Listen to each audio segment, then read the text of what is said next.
Okay, we're going to look at the Unity Create with Code Challenge 3 here. Um, so to start off, you are given this scene with a balloon on this background, similar setup to the instructional part of this section of the Create with Code course. You also have the bomb prefab and the money prefab, which are parts of the game. If we come into here, the first issue that's given in the challenge is figuring out why the player can't control the balloon. So right here we're looking at the player controller script. And if we come down here, we can look at our update function, and it has a if statement.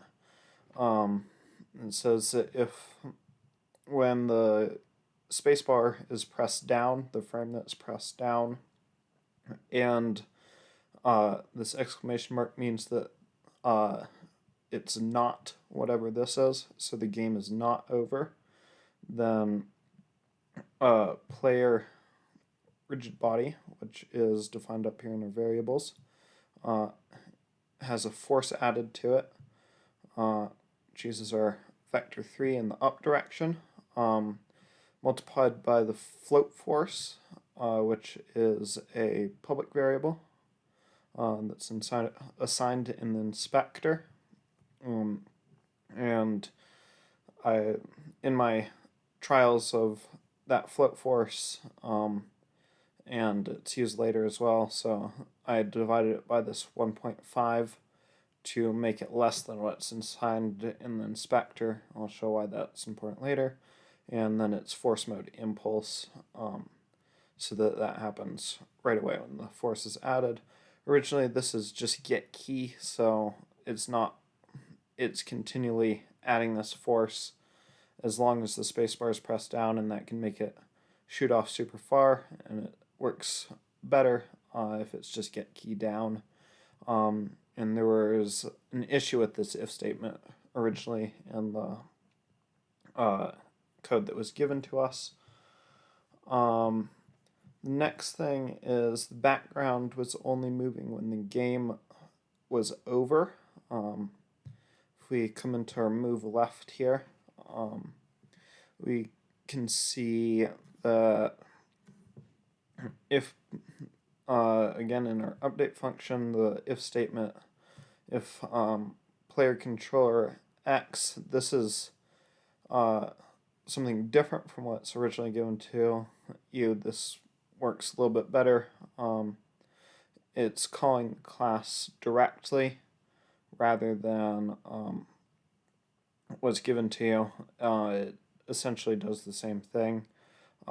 Dot game over, so the variable within the player controller script equals false. This, I believe it had an exclamation mark or was set to true originally in the code that was given. So here, if the game over variable is false, then the background is going to move at a constant speed, which is set up here in this variable, similar to any other transform.translate that we see in other scripts.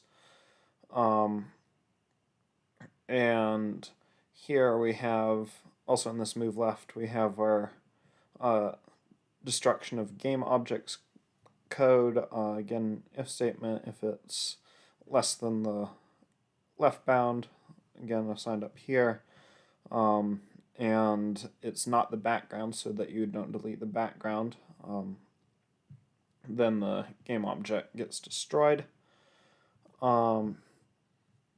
And an issue that was connected to this, number 6, on the challenge was that the background wasn't repeating correctly. This code had some issues in it, so you have your start position of the background, which equals this transform position, and the repeat width, so how far it moves until it goes back to the beginning, is the size of the box collider divided by 2.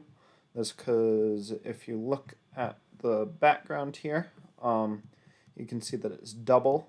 So when it gets to about this line here, it starts to repeat. And the way you do, reason you do it in half is so that you see past this line here.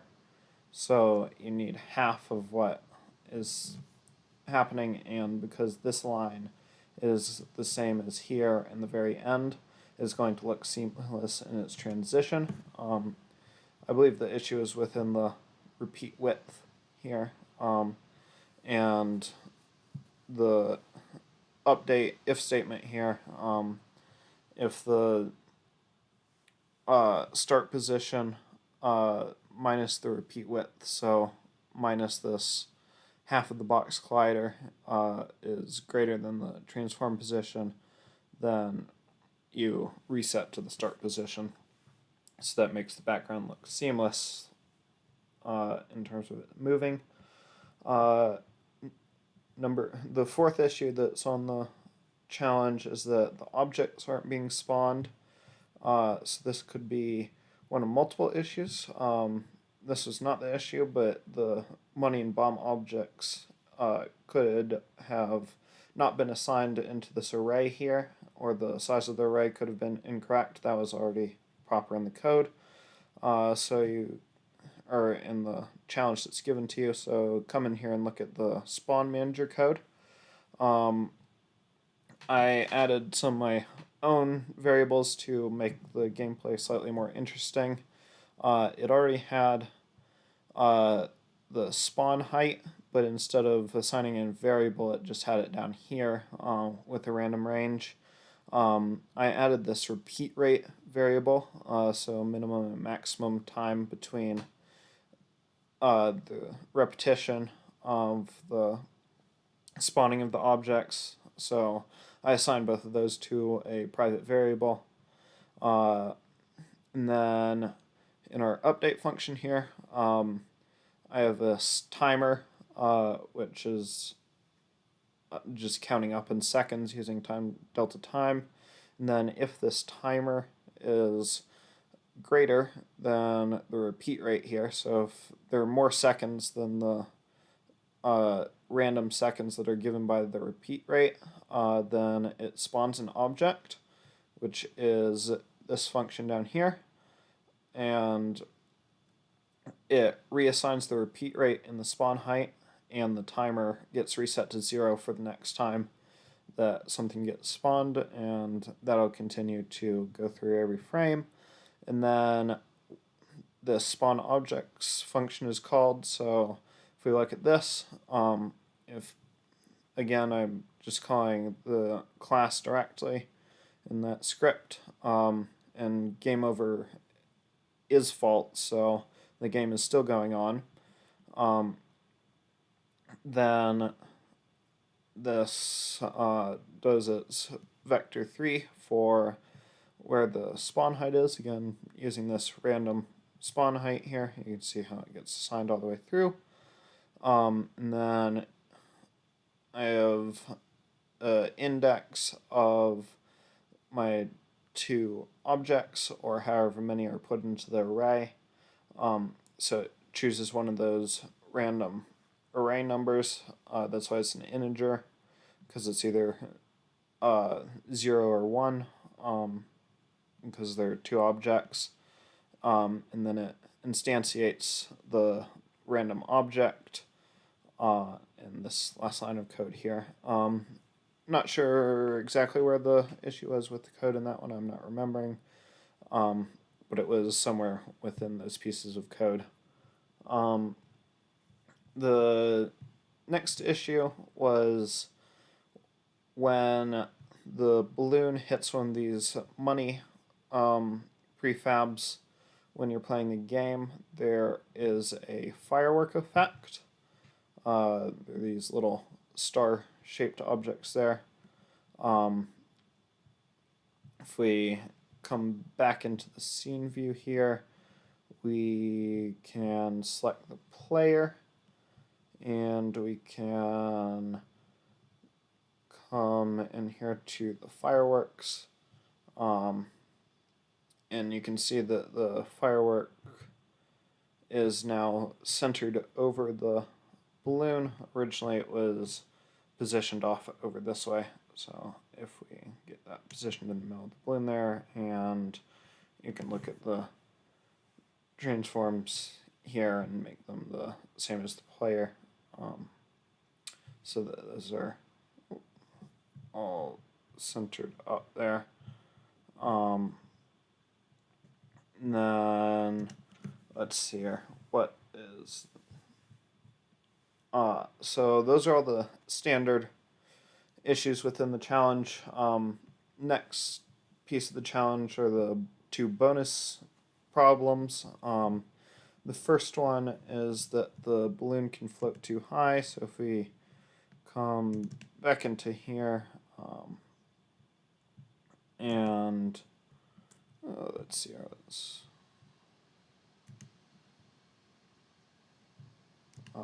find our player object again. There we go. And then we can look at the front of it.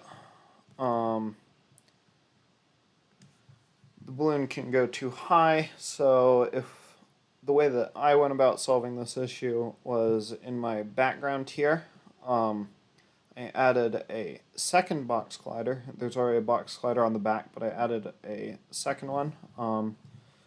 Added a second box collider component here, and you can see that it's placed at this level here, which if we go into the game view is right about here, so it stops right before it gets to the top, and this prevents the balloon from going above that box collider and flying off the screen.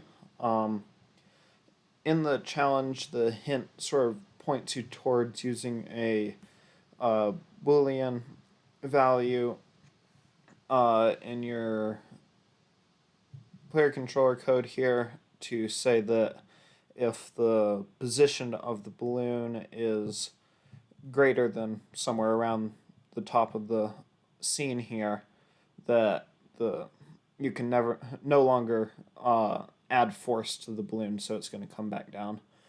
Slightly different approach. Each gives you slightly different gameplay mechanics. This is what I ended up going with. And the second bonus is that the balloon can drop off of the screen here and you can't see where it's gone. In fact, it's just resting on this piece of ground here, which again has a collider on it, so it's just sitting on that. And the bonus wants you to make the balloon be able to bounce on top of that so that it can continue to be seen by the player.